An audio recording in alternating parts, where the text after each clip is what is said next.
আমাদের আশপাশে যারা আছে, ইভেন হালাল, আমার মা, আমার বোন, আমার বাবা, আমার স্ত্রী, আমার ছেলে, আমার মেয়ে, এদেরও যদি কখনো স্বার্থে আঘাত পড়ে, দেখবেন সেও আপনার পাশ থেকে সরে যাচ্ছে। এমন হয় নাই কখনো? আপনার বন্ধু, আপনার ব্যবসার পার্টনার, আপনার বস, আপনার কলিগ, ওদের স্বার্থে আঘাত হলে ওরাও সরে যাচ্ছে পাশ থেকে, জিগরি দোষ সরে গেল পাশ থেকে, হয় না এমন? ভালোবাসা দুই প্রকার, বলেন কয় প্রকার? আমার সাথে বলেন, এখানে শেষ করে দিব 10টা মিনিট। ভালোবাসা কয় প্রকার? একটা হচ্ছে নিঃস্বার্থ ভালোবাসা। কি স্বার্থ? কোনো স্বার্থ নাই, নিঃস্বার্থ ভাবে ভালোবাসা। একটা হচ্ছে কোনো না কোনো স্বার্থ জড়িত আছে এমন ভালোবাসা। আপনার স্ত্রীর চাহিদাও যদি আপনি পূরণ করতে ব্যর্থ হন, দেখবেন স্ত্রীর সাথে আপনার গন্ডগোল লেগে যাচ্ছে, যদিও সে হালাল, বৈধ। তাই না? এমন হয় না অনেক সময়? আমি তো অনেকদিন বলেছি, অনেকদিন আগেও বলেছি, 5 বছর 6 বছর আগে, যে মানুষ আসলেই মানুষের অবস্থানকে মূল্যায়ন করে, ভিতর থেকে মানুষকে শুধু মূল্যায়ন করে আল্লাহ রাব্বুল আলামিন। না হলে কি হতো? এই যে এত অন্যায় আমরা করেছি, আল্লাহ পাক কি আমাদেরকে ছেড়ে দিয়েছেন, ফেলে দিয়েছেন, গজবে ধ্বংস করে দিয়েছেন? এই যে আল্লাহ পাক যে আমাদেরকে মহব্বত করেন, ভালোবাসেন, তার প্রমাণ এগুলো। আল্লাহ পাক চান যে আমরা যেন ফিরে আসি। আল্লাহ পাক বলছেন, সারা দুনিয়ার সমান গুনাহও যদি সে করে ফেলে, আসমানের সমানও গুনাহ করে ফেলে, খালি তওবা করে ফিরে আল্লাহকে বলবে, আস্তাগফিরুল্লাহাল্লাযী লা ইলাহা ইল্লা হুয়াল হাইয়ুল কাইয়্যুম ওয়া আতুবু ইলাইহি। আল্লাহ পাক বলছেন, খালেস তওবা করলে গুনাহ তো মাফ করে দিবই, আগের গুনাহগুলোকে নেকি দিয়ে পরিবর্তন করে দিব। এটা ভালোবাসা না? আল্লাহ পাক সৃষ্টি করেছেন আমাদেরকে ভালোবেসে। কোরআন খোলেন, সূরা সাদ পড়েন, সূরা সাদের মধ্যে দেখবেন আল্লাহ বলছেন, খালাকতু বিয়াদি মা মানাআকা আল্লা তাসজুদা খালাকতু বিয়াদাই, মানে তুমি ইবলিস কেন তাকে সেজদা করলা না যাকে আমি নিজ হাতে সৃষ্টি করেছি? এটা মহব্বতের বহিঃপ্রকাশ না? আল্লাহ আমাদেরকে নিজ হাতে সৃষ্টি করেছেন। আল্লাহ পাকের হাত কেমন এটা আমরা ব্যাখ্যা করতে যাব না, হাতের অর্থ কি সেটাও ব্যাখ্যা করার, তাওয়িল করার দরকার নাই। কোরআনে আসছে যেভাবে, সেভাবে আমরা ঈমান রাখবো, ঠিক আছে ভাই? এখানে আবার অনেকে অনেক তালগোল পাকায় ফেলে এবং বিভ্রান্ত হয়ে যায়, এদিকে যাওয়ার দরকার নাই। এখানে বোঝানো হচ্ছে আল্লাহ রাব্বুল আলামিন আমাদেরকে মহব্বত করে সৃষ্টি করেছে। এই পুরো সৃষ্টি জগৎটাই তো আল্লাহর মহব্বতের বহিঃপ্রকাশ। সবকিছু এত নিপুণ ভাবে চলতেছে, এটা মহব্বতের বহিঃপ্রকাশ না? আমি আপনাদেরকে নিয়ে যদি কোনোদিন কক্সবাজারের সৈকতে তারা দেখাতে পারতাম, তাহলে আমি বুঝাইতে পারতাম আপনাদেরকে যে এই মহাবিশ্বটা ঠিকই আছে কিভাবে। তারার মধ্যে একটা গাণিতিক ক্যালকুলেশন আছে, যেটা সবাই জানে না। যারা একটু অ্যাস্ট্রোনমি নিয়ে পড়াশোনা করেছে তারা জানে। আপনার মানে মাথার বিবেকই উল্টায় যাবে যে এত সূক্ষ্মভাবে কিভাবে আল্লাহ রাব্বুল আলামিন এই মহাবিশ্ব সৃষ্টি করলেন। এক চুল এদিক ওদিক হলে পুরো বিশ্ব কায়নাত ধ্বংস হয়ে যাইতো। এটা কি আল্লাহ পাকের মহব্বতের বহিঃপ্রকাশ না? আল্লাহ পাক তো বরং বলেছেন পুরো সৃষ্টি পরিবারটাই আল্লাহর আল্লাহর পরিবারের অন্তর্ভুক্ত, সুবহানাল্লাহ। এমনকি আল্লাহ পাক আমাদেরকে বলেছেন, তোমরা জমিনবাসীর সবার উপর রহম করো, ইরহামু মান ফিল আরদ ইয়ারহামুকুম মান ফিস সামা। তোমরা সবার উপর রহম করো, দয়া করো। দয়া, রহম, এটা তো মহব্বতের একটা অংশ। তোমরা সবার উপর দয়া করো, রহম করো, মহব্বত করো। এটা কি হবে? তাহলে আল্লাহ পাক আসমানে যিনি আছেন, আল্লাহ পাক তোমাদের উপর রহম করবেন ইনশাআল্লাহ। আমরা সেই মহান সত্তার ভালোবাসার থেকে বের হয়ে হারাম এই যৌন ভালোবাসার দিকে যাওয়ার চেষ্টা করেছি। আসলে এটা ভালোবাসা না, যৌনতা, এর দিকে যাওয়ার জন্য এইসব করছি। আল্লাহ পাক আমাদেরকে মাফ করে যেন হেদায়েত দান করে। আল্লাহ পাক কত ভালোবাসেন এটা নিয়ে বলতে গেলে আজকে রাত শেষ হবে। দেখেন, আল্লাহ রাব্বুল আলামিন আদম আলাইহিস সালামকে সৃষ্টি করেছেন, করে সমস্ত নাম শিক্ষা দিয়েছেন। নাম মানে হলো ইলম। নাম মানে কি? ভালো না বাসলে আল্লাহ পাক কাউকে সবচেয়ে সেরা কিছু দান করেন। সূরা 3 আল্লাহ পাক কি বলেছেন? ওয়া তিনি ওয়াজ জাইতুন, এগুলো শপথ করে, লাকাদ খালাকনাল ইনসানা ফি আহসানি তাকওয়িম। মানুষকে সবচেয়ে শ্রেষ্ঠ কাঠামো আল্লাহ পাক দিয়েছে, দেন নাই? তো কাউকে যদি মহব্বত না করা হয়, তাকে আপনি সবচেয়ে সেরাটা কি দিতে পারবেন? আল্লাহ পাক আমাদেরকে মহব্বত করেন, ভালোবাসেন, এবং আল্লাহ চান আমরাও যেন তাকে মহব্বত করি, তাকে ভালোবাসি। এবং আমরা যদি কাউকে ভালোবাসি, আল্লাহর জন্য ভালোবাসবো। কাউকে ঘৃণা করি, আল্লাহর জন্য ঘৃণা করবো। মহব্বত আল্লাহর জন্য, ঘৃণাও কার জন্য? আল্লাহর জন্য। আল্লাহ পাক সমস্ত ইলম শিক্ষা দিলেন, এটা কি ভালোবাসার বহিঃপ্রকাশ না? নূহ আলাইহিস সালামের কওম দীর্ঘদিন আল্লাহর কথা শুনে না, আল্লাহ পাক সবর করলেন, ধৈর্য ধরলেন, গজব দিলেন না, শেষ পর্যায়ে গিয়ে আযাব দিয়েছেন। এই যে আল্লাহ পাক সুযোগ দেন, সময় দেন, এটা কি আল্লাহ পাকের ভালোবাসা, দয়া না? এরকম প্রত্যেকটা কওমের ক্ষেত্রে হয়েছে। আমি তো ফিল করলাম এই ভালোবাসা নিয়ে ঘাটাঘাটি করতে গিয়ে, যে আসলে আল্লাহ পাক যে আমাদেরকে সবচেয়ে বেশি মহব্বত করেন, তার সবচেয়ে বড় নিদর্শন কি জানেন? আমাদের কাছে আল্লাহ রাব্বুল আলামিন আল কোরআনের মতো কিতাব নাজিল করেছেন, আর আমাদেরকে আল্লাহ পাক নবী মুহাম্মদ সাল্লাল্লাহু আলাইহি ওয়াসাল্লামের উম্মত বানাইছে। আল্লাহ পাক যে নবী মুহাম্মদ সাল্লাল্লাহু আলাইহি ওয়াসাল্লামকে এই দুনিয়াতে পাঠিয়েছেন না, এটাই সবচেয়ে বড় মহব্বত, সবচেয়ে বড় রহমত। কারণ তার সুন্নতে এমন কিছু নাই যেটা আপনি খুঁজে পাবেন না। আর তিনি আমাদেরকে যে মহব্বত করতেন, মুহাম্মদ সাল্লাল্লাহু আলাইহি ওয়াসাল্লাম আমাদেরকে যে মহব্বত করতেন, তিনি আমাদেরকে বলতেন যে আমরা তার ভাই। আমরা তার কি ভাই? মানে কি মায়ের পেটে ভাই? এটা বোঝানো হয়নি। একটা হাদিসে তিনি বলেছেন আমি তো পিতৃতুল্য। তার মানে কি সত্যি সত্যি বাবা সন্তানের সম্পর্ক? রুহানি পিতা। তিনি কি ইমাম নন? তিনি ইমাম, তিনি নেতা, তিনি আমাদের শিক্ষক, তিনি নবী। তো তিনি আমাদেরকে যে মহব্বত করতেন, তিনি একদিন বলছিলেন নবী সাহাবীদের সামনে, কাশ আমি যদি আমার ভাইদেরকে দেখতে পেতাম। সাহাবীরা বলছেন, ইয়া রাসূলুল্লাহ, আমরা কি আপনার ভাই না? তখন নবীজি বলছেন, না, তোমরা আমার সাহাবী। আমার ভাই তারা যারা আমাকে না দেখেই আমার প্রতি ঈমান নিয়ে আসবে। প্রত্যেক নবীকে আল্লাহ পাক একটা দোয়া করার চান্স দিয়েছে। কয়টা ভাই? এমন একটা দোয়া যেটা করলে আল্লাহ পাক কবুল করবেনই করবেন। করলে আল্লাহ পাক কি করবেন? অবশ্যই কবুল করবেন। নবী সাল্লাল্লাহু আলাইহি ওয়াসাল্লাম বলছেন যে সমস্ত নবী এই দোয়াটা পৃথিবীতে করে ফেলেছে।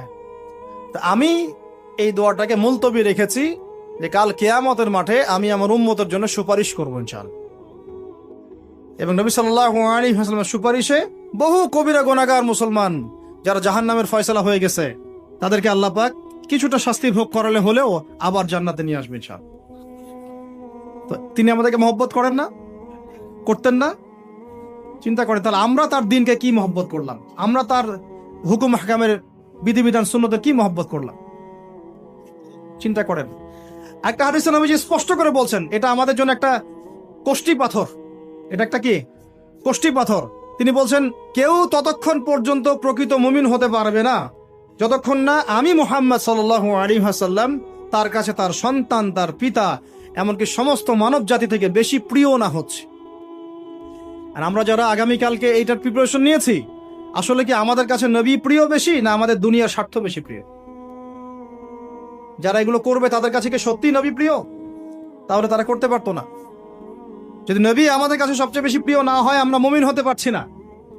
আর যাদের কাছে নবী প্রিয় তারা কখনো এমন হারাম কাজে যেতে পারবে না। যারা যাচ্ছে তারা কখনোই নবীকে ভালোবাসে না, কোশ্চিন কালেও না। শোনেন, উমর রাদিয়াল্লাহু আনহুর নাম শুনেন নাই? বললে অনেক কথা ভাই, অনেক কথা, কোনটা রেখে কোনটা বলে। উমর রাদিয়াল্লাহু আনহু একদিন এসে বলছেন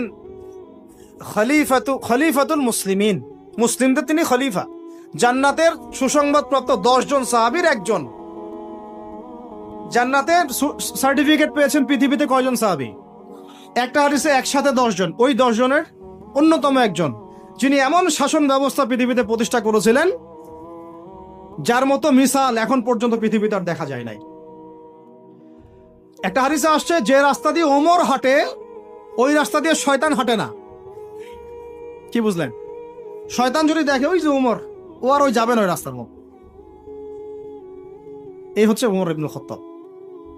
আমার পরে কোনো নবী নাই। নবীজি বলছেন আমার পরে কোনো নবী নাই, লা নবিয়্যা বা'দি, আমার পরে কোনো নবী নাই। যদি হতো তাহলে ওমর হতো, যদি হতো তাহলে ওমর হতো। অন্য একটা হাদিসে আসছে আমার পরে কোনো নবী নাই, তবে তুমি আমার, এটা অন্য সাহাবী সম্পর্কে, আলী ইবনে আবি তালিব সম্পর্কে, তুমি আমার জীবনে তেমন মূসার জীবনে হারুন ছিল যেমন। এটা হচ্ছে আলী ইবনে আবি তালিব।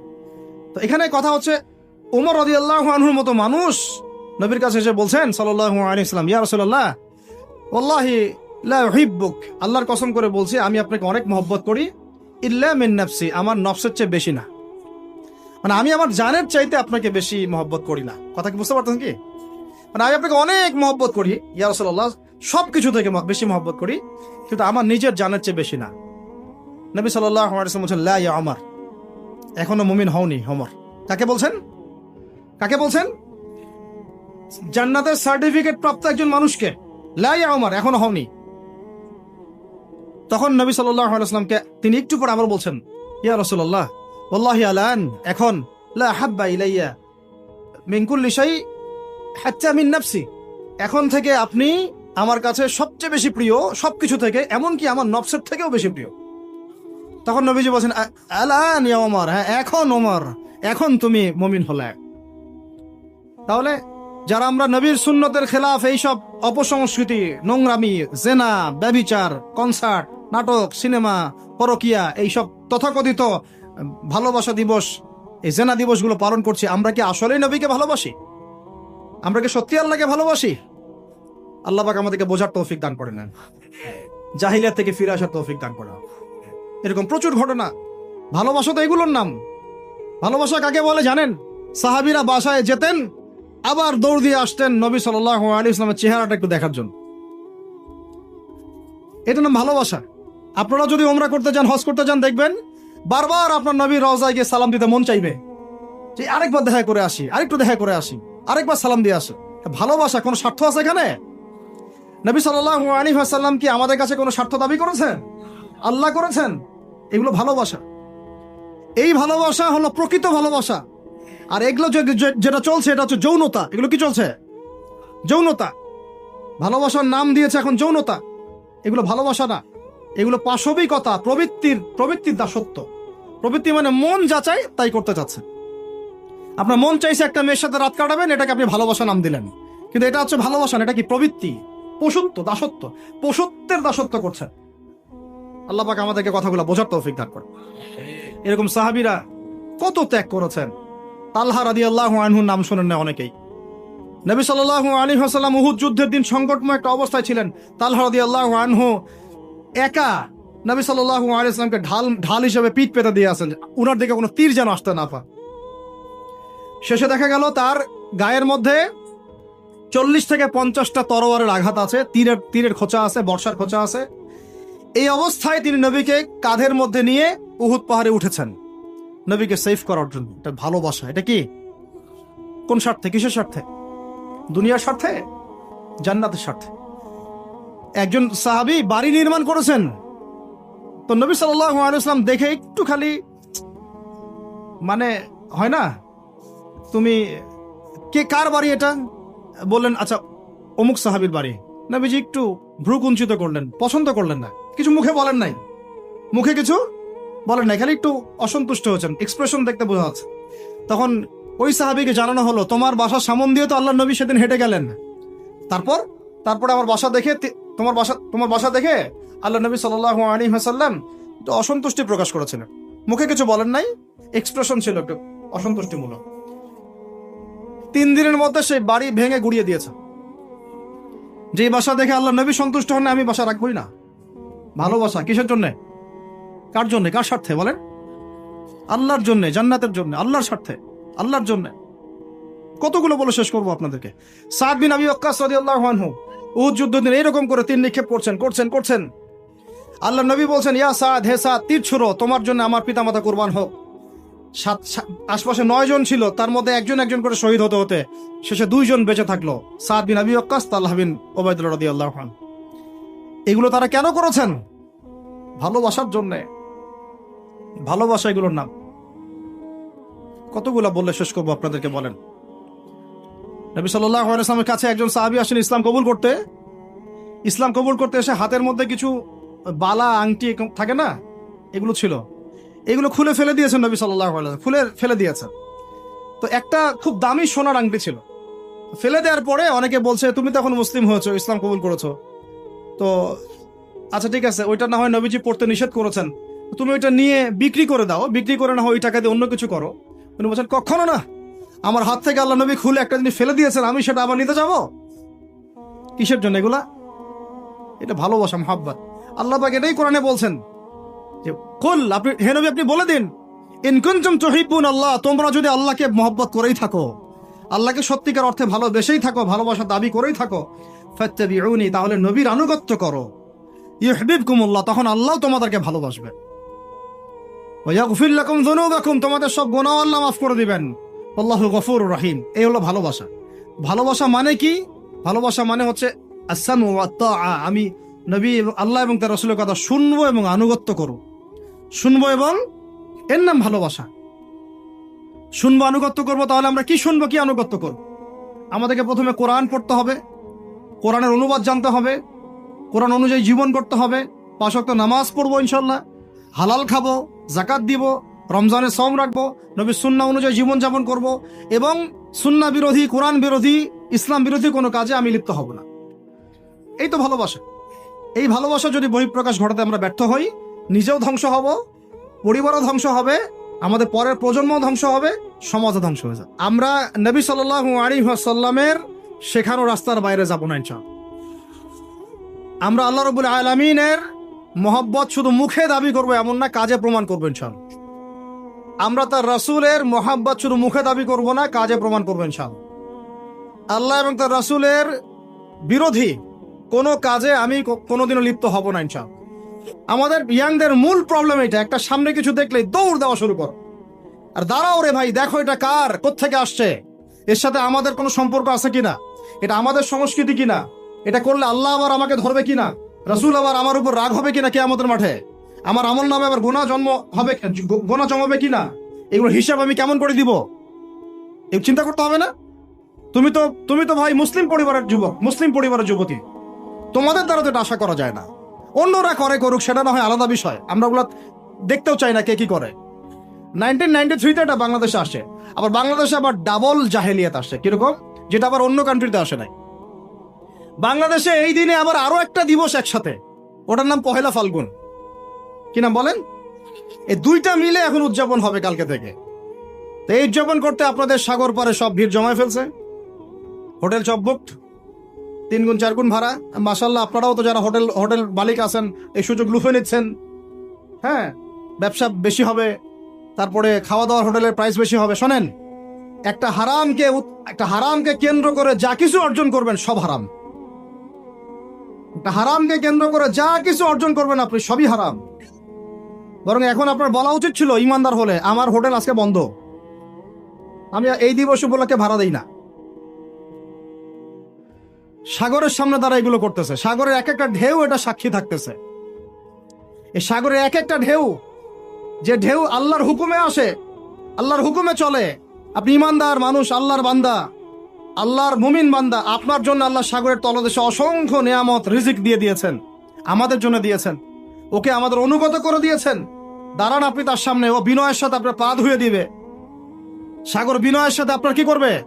পা ধুয়ে দিবে। আর এই সাগরকে আল্লাহ যদি কোনোদিন বলেন এইখানে এরকম এই অশ্লীলতা হয়েছে, বেহায়াপনা হয়েছে, জেনা হয়েছে, ব্যভিচার হয়েছে, সমকামিতা হয়েছে, এই সাগর তুমি এই সমস্ত এলাকাবাসীকে ধ্বংস করে দাও, কি করবেন সেদিন?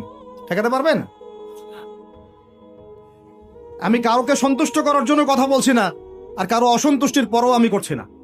যেটা হক সেটা আমাকে বলতে হবে, কারণ যদি আমি না বলি ওই গজব আসলে আমি সদ্য ধ্বংস হয়ে যাব। আল্লাহ পাক চাইলে এক দিনের মধ্যে এমন সুনামি দিতে পারেন, পুরা কক্সবাজার কেন বাংলাদেশ পানির তলে চলে যেতে পারে। এই জায়গাকে বেছে নিছে এই জেনা দিবস পালন করার জন্য। চিন্তা করেন কার ক্যারেক্টার, কার আদর্শ এটা ফলো করতেছে। আল্লাহ পাক কোরআনে বলেছেন, লাকাদ কানা লাকুম ফি রাসূলিল্লাহি উসওয়াতুন হাসানাহ, তোমাদের মধ্যে আল্লাহর নবী মুহাম্মদ সাল্লাল্লাহু আলাইহি ওয়াসাল্লামের মধ্যেই আছে সর্বোত্তম আদর্শ। আর এই দিবস পালনের মধ্য দিয়ে আপনারা ওই সেন্ট ভ্যালেন্টাইন্স ওর আদর্শ ফলো করতেছেন। নাউযুবিল্লাহ। হাদিসে নবীজি বলছেন, আল মারউ মা'a মান আহাব, যে যাকে ভালোবাসবে।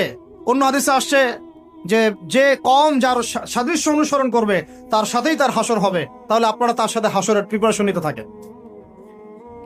কার সাথে হাসর করতে চান চিন্তা করা যায়। আনাস রাদিয়াল্লাহু আনহু বলতেন যে আমি আল্লাহর নবীকে ভালোবাসি, আমি আবু বকরকে ভালোবাসি, আমি ওমরকে ভালোবাসি রাদিয়াল্লাহু আনহুম আজমাইন। যদিও আমার আমল তাদের মতো নয়, তারপর আমি আশা করি এই ভালোবাসার খাতিরে আল্লাহ তাদের সাথে আমাকে হাসর করাবে। চিন্তা করা যায়। আজকে একটা হাদিস পড়ছিলাম যে কিয়ামতের মাঠে শহীদরা পর্যন্ত ঈর্ষান্বিত হবে, নবীরা ঈর্ষান্বিত হবে একদল মানুষকে দেখে, যে আল্লাহ পাক তাদেরকে নূর দিবেন, চেহারা আলোকিত হয়ে থাকবে। তারা শহীদ হয় নাই, তারা নবীও ছিল না, বরং তারা তাদেরকে দেখে ঈর্ষান্বিত হবে। আল্লাহ পাক বলবেন, এরা আমার সেই সব বান্দা যারা একে অপরকে মহব্বত করতো শুধু আমার সন্তুষ্টির জন্য। আর আমরা জেনাকে মহব্বত নাম দিয়েছে। এখন আমি এই জায়গাটা থেকে একটু ভিতরে যাই। দেখেন 1993 সালে এটা চালু হওয়ার পর থেকে কি হলো, আসলে হলোটা কি দেখেন। হলো মানে কি, একটু মনোযোগ দাও আমার দিকে তোমরা ইয়াংরা। যখন এটা লাইসেন্স পেয়ে গেল, পৃষ্ঠপোষকতা পাচ্ছে, তখন আসলে হচ্ছেটা কি? একটা জিনিস লাইসেন্স ছিল না, পৃষ্ঠপোষকতা ছিল না, মানুষ অল্প কিছু মানুষ করতো, সেটা আলাদা বিষয়। আর যখন একটা বিষয়ে মানে আপনি ঢাকঢোল পিটায় উদযাপন করতেছেন, তখন এটা একটা কি পেয়ে যায়, একটা আনুষ্ঠানিকতা পেয়ে যায়, একটা লিগালাইজড হয়ে যায় জিনিসটা। মনে হয় যে ওটাই মনে হয় করণীয়, ওটা যারা করছে না ওরাই মনে হয় ব্যাকডেটেড, এমন হয়ে যায় বিষয়টা। হলো কি তারপরে হলো ছেলে মেয়েদের ফ্রি একটা মিক্সিং শুরু হয়ে গেল। ছেলে মেয়ে মানে আল্লাহ পাক যে বলেছেন যে তোমরা দৃষ্টি নিচু করো, এটা যে কোরআনে আছে যে একটা গায়রে মাহরামের দিকে চোখ পড়লে যদি খারাপ চিন্তা চলে আসে, চোখটা কি করো, নিচু করো, ছেলে হোক মেয়ে হোক। এই আয়াত কোরআনেই পড়ে থাকলো, চক্ষু নিচু করা তো দূরের কথা, চোখে চোখ রেখে এখন কিস করতেছে মনে করে বিষয়টা, তাই না? কথা কি বুঝতে পারেন? আল্লাহ পাক কোরআনে বলছেন, আমি শর্ট করে বলতেছি যেন আপনাদের টাইমটাও মানে একটা ফ্যাক্ট, আপনারা বাসায় গিয়ে পড়ে দেখবেন। আল্লাহ পাক কোরআনে বলেছেন ওয়ালা তাকরাবা হাযিহিশ শাজারা। একটু বোঝার চেষ্টা করেন, এই কথাটা আল্লাহ পাক বলেছেন আমাদের পিতা এবং মাতাকে, আদম আলাইহিস সালাম এবং হাওয়া আলাইহিস সালামকে। দেখো তোমরা জান্নাতের সব জায়গায় ঘোরো, খাও, কোনো সমস্যা নাই। ওয়ালা তাকরাবা হাযিহিশ শাজারা, এই গাছে উঠবা না, কথাটা এমন না। এই গাছের পাতা ধরবা না, কথাটা এমন না। এই গাছের ফল টান দিও না, কথাটা এমন না। এই গাছের ছায়ায় বসিও না, কথাটা এমন না। আল্লাহ পাক বলছেন ওয়ালা তাকরাবা, এই গাছের কাছেও, আরো জোরে বলেন, এই গাছের কাছেও যেও না।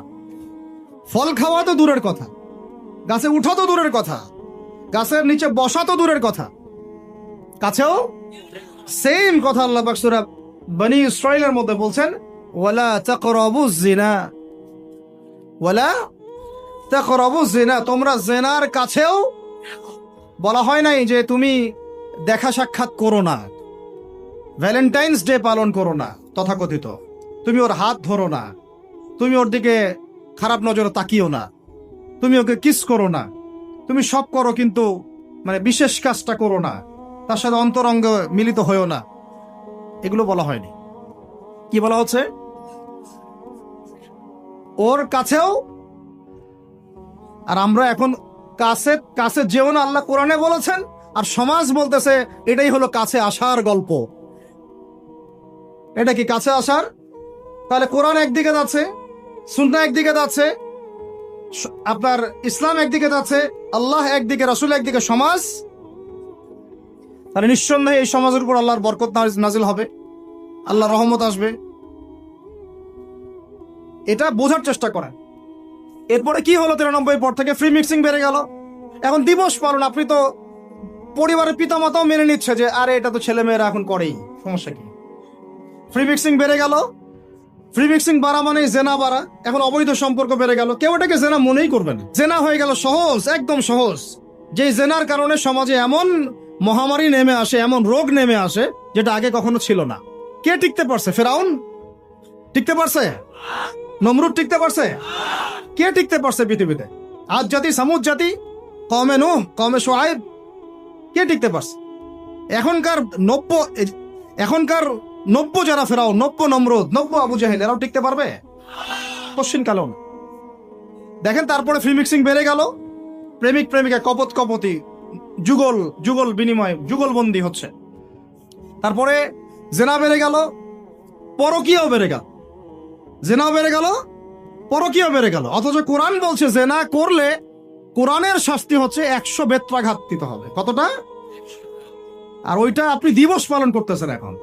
আল্লাহ বলছেন এটা করলে 100 বেত্রাঘাত, আর 1 বছরের জন্য ওই এলাকা থেকে নির্বাসন। এটা কোরআন বলছে, সূরা নূরের আয়াত 2 নম্বর 3 নম্বর আয়াত। এটা বলছে কোরআন, কথা বলছে এটা। আর সমাজ বলতেছে আসো কাছে আসার গল্প, আরো জেনা করো। আল্লাহ বলছেন কাছেও যেও না, আমি বলছি এটাই কাছে আসার গল্প। এরপরে বাড়লো পরকীয়া, এর সাথে আরো বিভিন্ন সিরিয়াল, হিন্দি সিরিয়াল, এইটা স্টার জলসা, জি বাংলা দেখে দেখে আমাদের একদম মাথাটা খারাপ হয়ে গেল। বাসায় বউ, বাইরে আরো 3-4টা, বাসায় স্বামী, বাইরে 3-4টা। এই সমস্যাটা রেয়ার না, অনেক বেশি ঘরে ঘরে ঢুকছে এটা এখন। এই হলো আমাদের অবস্থান।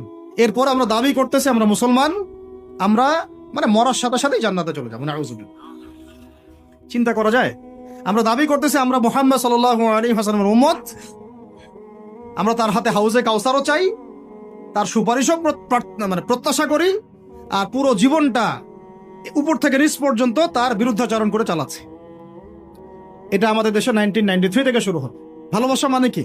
স্বার্থ ত্যাগ করে তার স্বার্থ দেখা, তাই না? সম্মান। ভালোবাসার ডেফিনেশন কি? ভালোবাসা মানে কি? আমি আমার ওয়াইফকে ভালোবাসি, তার মানে কি? আমি তার ইজ্জতের জিম্মাদার, তার দিকে চোখ তুলে কেউ খারাপ চোখে তাকাতে পারবে না। ভালোবাসি আমি তাকে, সে আমার, আমি তাকে অন্যের সামনে শো করতে পারবো না, সে আমার। ভালোবাসা মানে আমি তাকে বিশ্বাস করি, আমি তাকে কি করি? বিশ্বাস করি, তার প্রতি আমার আত্মবিশ্বাস আছে, কনফিডেন্স আছে। ভালোবাসা মানে আমি তাকে সম্মান করি, আমি তার সম্মান বুঝবো। এরা ভালোবাসা সংজ্ঞা দিল, ভালোবাসা মানে হলো যৌনতা। ভালোবাসা মানে জাস্ট সেক্সুয়াল রিলেশনশিপ, আর কিচ্ছু না। এরা যদি একে অপরকে সত্যি ভালোবেসে থাকে, তাহলে আগামীকাল এদেরকে বলেন যে জেনা মুক্ত ভাবে বিয়ে করে ফেলো দেখি। এদের মধ্যে 80% এটা করবে না। কারণ তাহলে ভালো ভালো যদি এতই বাসো, তা হাতটা ধরিও না তুমি। আল্লাহ হাত ধরতে নিষেধ করছেন। তুমি পরিবারের মাধ্যমে প্রস্তাব পাঠাও, মোহর ফিক্স করো, করে বিয়ে করো। ভালোবাসো যদি, তাহলে তাকে নিয়ে সন্তুষ্ট থাকো, তার সম্মানবোধ রক্ষা করো, তার দায়িত্ব নাও। তার কি নিবা? দায়িত্ব নাও। ভালোবাসার ডেফিনেশন চেঞ্জ করেছে এরা। একটা মেয়েকে ভালো তুমি যদি বেশেই থাকো ছেলেটাকে, তাহলে তুমি তার সাথে কিভাবে এভাবে হারাম জেনায় লিপ্ত হতে পারলা? তোমার তো বলা উচিত ছিল যে আমি একজন মুসলিম মেয়ে, আমি এসব জেনাতে যাব না। আমাকে যদি আপনি পছন্দ করেই থাকেন, আমার বাবার কাছে প্রস্তাব পাঠান। সিম্পল। এরপর পরিবারের মাধ্যমে আহাদ হবে, তারপরে আমরা আক্ত হবে, সেখানে আমাদের মোহর থাকবে, সাক্ষী থাকবে, আল্লাহর কালিমা সাক্ষী রেখে আমরা বিয়ে করে ফেলব। এইগুলোর মধ্য দিয়ে ভালোবাসার ডেফিনেশন চেঞ্জ করে দেওয়া হবে। ভালোবাসার মানে যেটা ছিল সম্মান, ওটার নাম হয়ে গেল এখন যৌনতা। যৌনতা ছাড়া কোনো কিছুতে তারা এখন বিশ্বাসী না। এই হোটেলে যে যৌনতাগুলো হবে, আপনারা প্রত্যেক মালিকের জিম্মাদার, বহন করতে হবে আপনাদেরকে। ভাবতেছেন আমি তো ভাড়া দিছি, ও কি করে করুক ভিতরে, না, আপনিও দায়ী আছে, হিসাব আপনাকে দেওয়া লাগবে। ও তো দিবেই, আপনাকেও দিতে হবে। যারা এটাকে পেট্রোনাইজ করেছে, যে চালু করেছে, ওকে নিয়ে আমি এখন চিন্তিত। এগুলো স্টাডি করতে গিয়ে জানি নামটা আমার মাথায় আসছে, আমার মানে কলিজাটাই কাঁপা শুরু করছে। একটা জিনিস হচ্ছে, আপনি একটা খারাপ কাজ নিজে করেন, মনে করেন নাউজুবিল্লাহ এক ভাই নিজে সুদ খায়, এটা তার ব্যক্তিগত পাপ, ঠিক আছে? এক ভাই ব্যক্তিগতভাবে গান শুনছে, ব্যক্তিগত পাপ। এক ভাই ব্যক্তিগতভাবে হয়তো কেউ নাউজুবিল্লাহ জিনা করেই ফেলছে, এটা তার কি? ব্যক্তিগত পাপ। আল্লাহর কাছে ইস্তেগফার করবে, তওবা করবে, আল্লাহ চাইলে মাফ করে দিবেন, পাপ গোপন করে দিবেন ইনশাআল্লাহ, তাই তো? এটা একটা সুরত। একটা সুরত কি?